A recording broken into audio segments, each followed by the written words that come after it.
Nasa 100 trabahong alok ngayon ng Finland para sa mga Filipino healthcare workers. Ang sahod abot sa 200,000 pesos kada buwan. Nasa frontline balitang yan si Raynel Pawi. Isang dekada ng domestic worker sa Saudi si Neneng pero mababa raw ang sahod. Kaya ngayong taon, sasabak siya sa caregiving training para makahanap ng mas malaking sahod abroad. Hindi na kasi sapat ang 20,000 pesos na kinikita niya para sa pag-aaral ng kanyang 5 anak sa Mindanao. Po dito sa Pilipinas, may sahod naman po, hindi po kasya sa pamilya natin. Ba't tayo nag-iibang bansa? Kasi doon yung hahanapin natin yung malaking sahod para matustusan niyo po yung mga kakailangan po ng mga pamilya natin. Kung matatapos ang caregiving training, target ni Neneng na makapagtrabaho sa Finland. Aprobado na kasi ang Joint Declaration of Intent sa pagitan ng Pilipinas at Finland.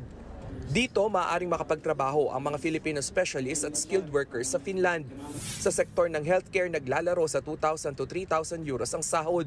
Katumbas yan ng 130 to 210,000 pesos. We have recruitment services here in the Philippines already taking place by the private sector recruitment agencies, and I think that the numbers that they are looking at are among hundreds, not thousands at the moment.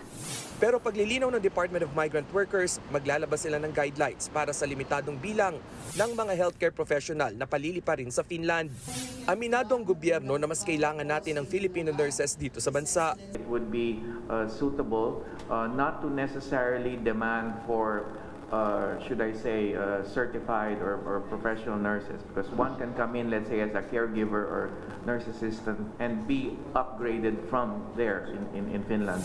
Magbubukas din ng Finland sa mga skilled worker lalo na sa food and beverage industry.